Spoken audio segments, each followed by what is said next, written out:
Good morning. मैं doctor सरिता Kumawat, home science की associate professor, आपको टेक्सटाइल्स एंड लॉन्ड्री यानी वस्त्र विज्ञान एवं धुलाई कला विषय पढ़ा रही हूँ। और इस विषय के सिलेबस के अनुसार हमारे 7 चैप्टर कंप्लीट हो गए हैं और 8वां चैप्टर हम इन दिनों पढ़ रहे हैं, वस्त्रों का चुनाव, सिलेक्शन ऑफ फैब्रिक्स। पिछले लेक्चर में मैंने आपको नवजात शिशु बच्चों के वस्त्र चुनाव, एडोलेसेंट गर्ल्स एंड बॉयज़ के लिए वस्त्र चुनाव, महिलाओं और पुरुषों के लिए वस्त्र चुनाव के बारे में समझाया था।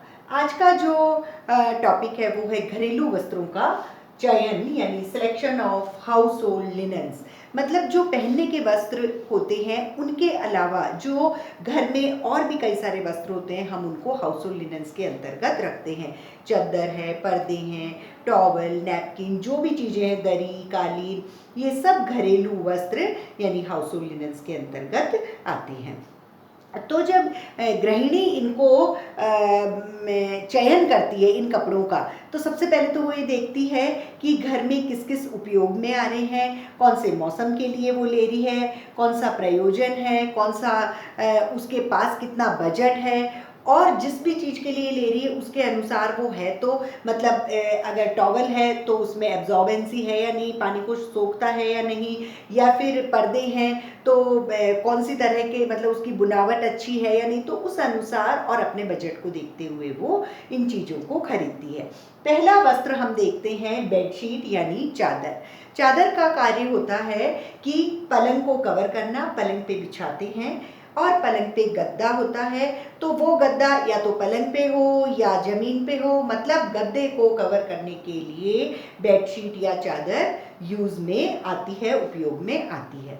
इसका मतलब ये है कि जो बेडशीट का साइज़ होना चाहिए वो या तो गद्दे के अनुसार या तो बेड के अनुसार होता है।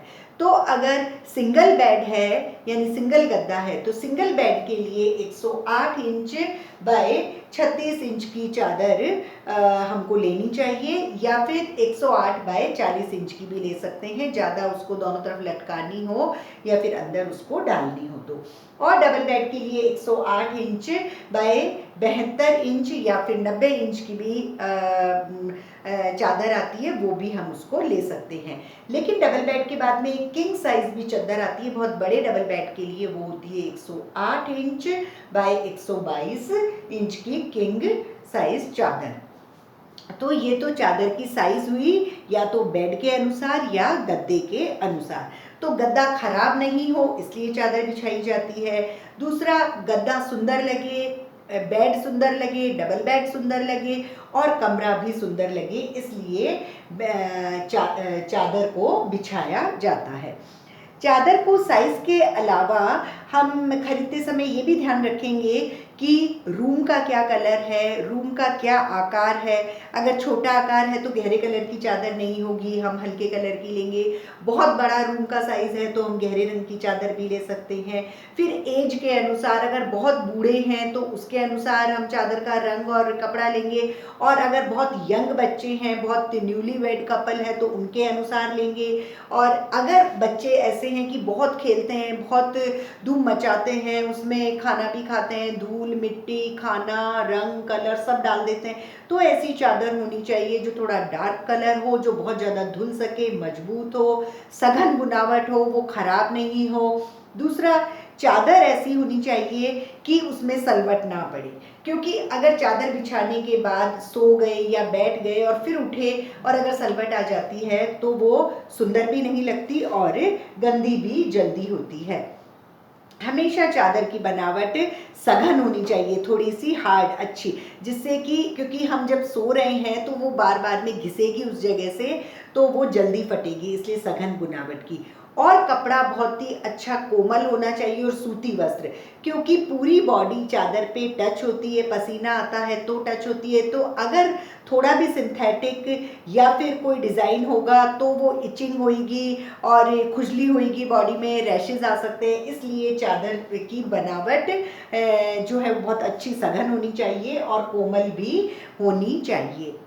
फिर चूंकि चादर जो है वो अगर हम 7-8 घंटे उस पर सो रहे हैं तो पसीना और उससे थोड़े से जर्म्स भी पैदा हो जाते हैं, तो इसलिए उसको टाइम टू टाइम धो लेना चाहिए। और ज़्यादा धुलती है इसलिए उसी अनुसार हमको कपड़ा उसका खरीदना चाहिए। दूसरा हम वस्त्र देखते हैं बेड कवर। बेड कवर्स जो होते हैं वो सिर्फ दिन में बिछाए जाते हैं, रात में नहीं बिछाए जाते। वो बेड के ऊपर जो चादर होती है उसके ऊपर कवर करने के लिए होते हैं। थोड़े फ्रिली टाइप के होते हैं, बहुत भारी और लंबे से उड़ते भी नहीं है और बहुत सुंदर लगते हैं। अधिकतर डार्क कलर के होते हैं, बहुत एम्ब्रॉयडर्ड, और कई बार थोड़ा सा उसमें क्विल्टिंग भी होती है। वो इसलिए ले सकते हैं क्योंकि बहुत कम धुलते हैं, दिन में बिछाते हैं खाली, और जब सोते हैं तो उसको हटा देते हैं। तो बेड कवर थोड़े बड़े भी होते हैं और थोड़े महंगे भी खरीद लेने चाहिए, क्योंकि बहुत 1 या 2 ही बेड कवर होते हैं और हम उनको ज़्यादा यूज़ भी नहीं करते हैं, इसलिए हम भारी भी उनको खरीद सकते हैं। लेकिन वापस से वही, अपना बेड और अपने रूम के कलर के अनुसार हमको बेड कवर्स जो हैं वो खरीदने चाहिए, क्योंकि वो हमारे कमरे की, हमारे बेड की सुंदरता बढ़ाते हैं। इसलिए खूब अच्छा फ्रिली और एम्ब्रॉयडर्ड बेड कवर ले सकते हैं। फिर नेक्स्ट है पिलो कवर, तकिए का कवर। तकिए का जो कवर होना चाहिए वो कॉटन कपड़े का, कोमल और अच्छी बुनावट, सघन बुनावट, क्योंकि बहुत बार धुलता है। पिलो कवर्स जो है वो बहुत ज़्यादा जल्दी गंदे होते हैं, इसलिए ऐसा कपड़ा होना चाहिए कि धुलने से ख़राब ना हो, रंग ख़राब ना हो, डिज़ाइन ख़राब ना हो। उसके अलावा इतनी सॉफ्ट बुनावट होनी चाहिए, कोमल, क्योंकि वो गाल से पूरा चिपका हुआ रहता है, तो वहाँ रैशेज़ ना पड़े, खुजली ना हो, ऐसा पिलो कवर होना चाहिए। तकिया से थोड़ा सा बड़ा होना चाहिए जिससे पहनाने में, उतारने में दिक्कत ना हो। उसके अलावा अगर एम्ब्रॉयडरी है तो सिर्फ एक तरफ होना चाहिए, रात में जब सोएं तो दूसरी तरफ उसको करके और हम सो सकते हैं, क्योंकि एम्ब्रॉयडरी की अगर रगड़ लगती है तो आराम से सो भी नहीं सकते हैं और खुजली वगैरह होती है। तकिए का कवर का कलर या तो वाइट अच्छा लगता है, और या फिर चादर के मेल खाता हुआ या रूम से मेल खाता हुआ, इस तरह से जो तकिए का कवर है वो हम पसंद कर सकते हैं। उसके बाद में चौथा है टेबल कवर, मेज पोश। मेज पोश जो है, नाम से पता चल रहा है कि टेबल को कवर करने के लिए यूज़ करते हैं। जो टेबल होती है उससे 1-1 फीट ज़्यादा चारों तरफ होना चाहिए। उसके अलावा रूम के अकॉर्डिंग होना चाहिए, रूम की साइज़ या जिन लोगों के लिए यूज़ हो रहा है, जो मौसम, जो अवसर है, उसके अनुसार हम मेज़पोश देख सकते हैं। और मेज़पोश की भी बुनावट बहुत सघन, बहुत मजबूत होनी चाहिए, क्योंकि बार बार धुलता है वो। और जब मेज़पोश हम लगाते हैं टेबल पे तो उसको कलफ करके, प्रेस करके, धो के, खींच करके लगाना चाहिए, सलवट वगैरह उसमें नहीं पड़नी चाहिए। और अगर मेज़पोश पे एम्ब्रॉयडरी भी है तो बिल्कुल एक तरफ होनी चाहिए, अगर कोई चीज़ रखें तो वो लुढ़कनी नहीं चाहिए। फिर नेक्स्ट है टेबल नैपकिन्स। टेबल नैपकिन्स जो होते हैं वो टेबल के ऊपर जब खाना खा रहे हैं तो या तो ग्लास में या फिर जो प्लेट होती है उसमें सजा के रखते हैं नैपकिन्स। और जो मैट्स होते हैं, टेबल मैट्स, वो हमारी थाली के नीचे होते हैं। मैट्स नीचे होते हैं, नैपकिन्स जो हैं वो ऊपर फोल्डेड किए हुए रहते हैं।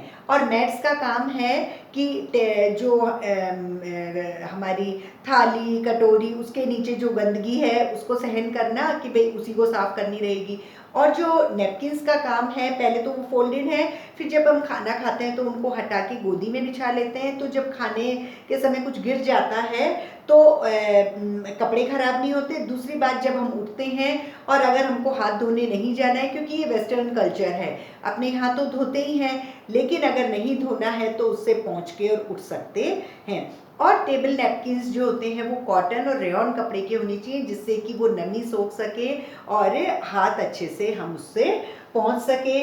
टेबल नैपकिन का जो रंग और डिज़ाइन है वो रूम के अनुसार, टेबल मैट्स के अनुसार और हमारी टेबल की आकृति के अनुसार मेल खाता हुआ होना चाहिए। नेक्स्ट है टॉवल यानी तौलिए।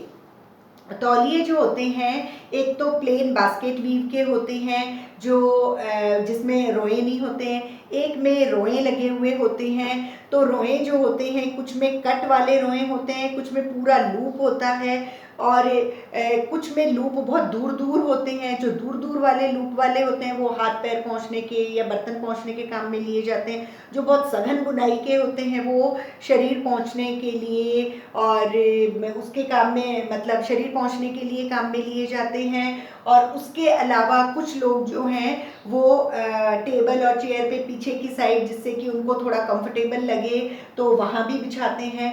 टॉवल में जो रोए होने चाहिए, अगर वो शरीर पोंछने और हाथ पोंछने के काम में लिया जा रहा है तो ऐसा रोया होना चाहिए जो सिंथेटिक ना हो, कॉटन बेस हो और वो नमी को अवशोषित कर सके। कई बार बिना ऐठन के रोए भी होते हैं, वो बहुत अच्छे नमी अवशोषित करते हैं, उनको हमें यूज़ करना चाहिए।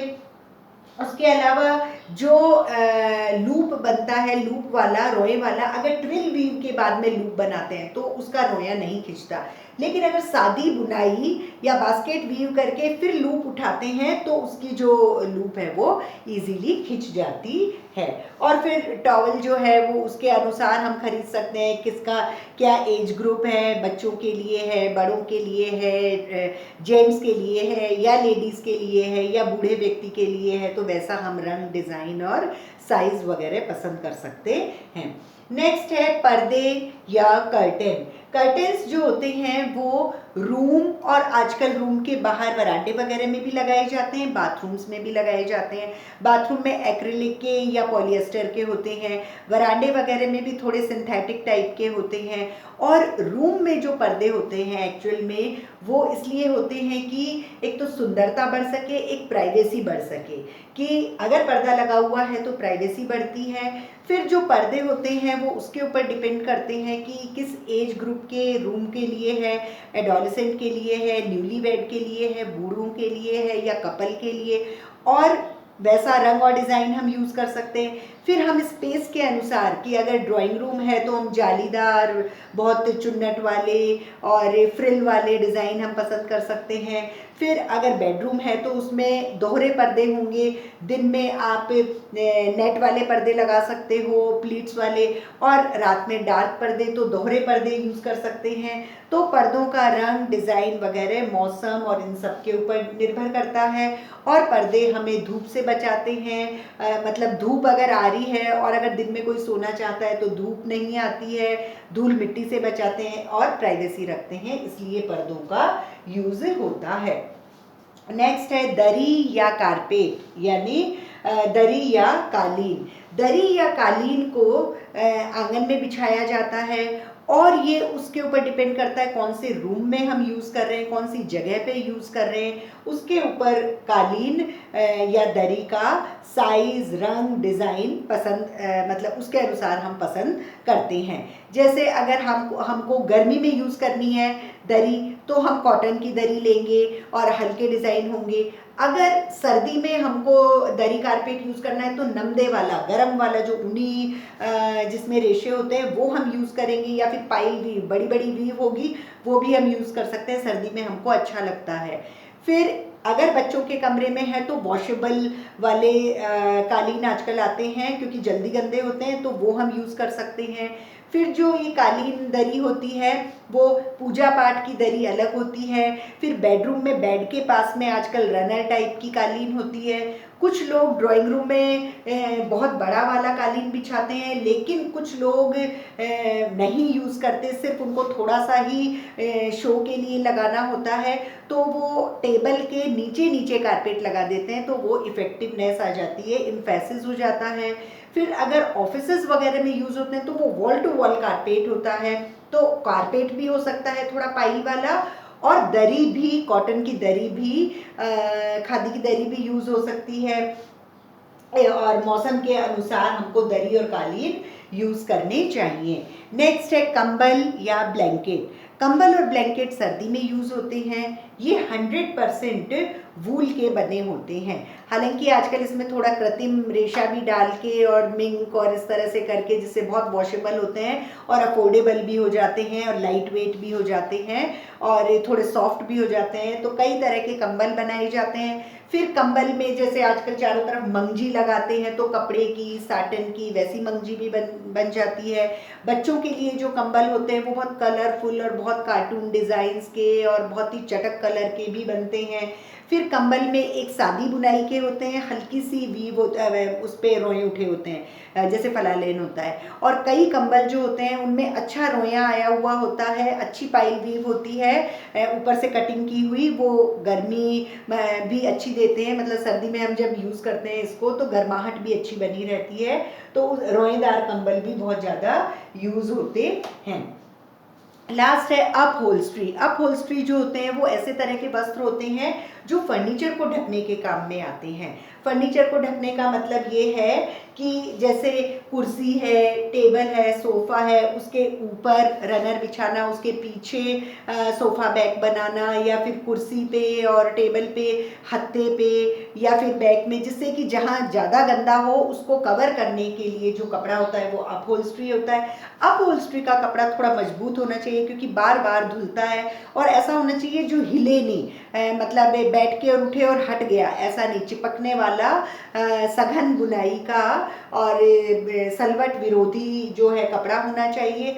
अपहोल्स्ट्री का कपड़ा भी उसके ऊपर डिपेंड कर सकता है आपके रूम का कलर, या किन लोगों के लिए, किस परिवार के लिए, कैसे घर है, क्या अपन का इकोनॉमिक स्टेटस है, उसके अनुसार हम अपहोल्स्ट्री यूज़ करते हैं। तो इस तरह से आज हमने अभी पढ़ा हाउस होल्ड लिनन्स के सिलेक्शन के बारे में, यानी घरेलू वस्त्रों का चयन, उसमें चादर कैसी होनी चाहिए, बेड कवर्स कैसे होने चाहिए, फिर तकिए का कवर और मेजपोश का कपड़ा और कलर डिज़ाइन कैसा होना चाहिए, टेबल नैपकिन्स, टेबल मैट्स के बारे में देखा, फिर टॉवल्स, पर्दे, दरी और कालीन, कंबल और अपहोल्स्ट्री का चयन कैसे करते हैं उसके बारे में है। और इस तरह से जो 8th चैप्टर है वस्त्र का चुनाव, सिलेक्शन ऑफ फैब्रिक्स, ये कंप्लीट होता है और इसके बाद में नेक्स्ट चैप्टर शुरू करेंगे। Thank you.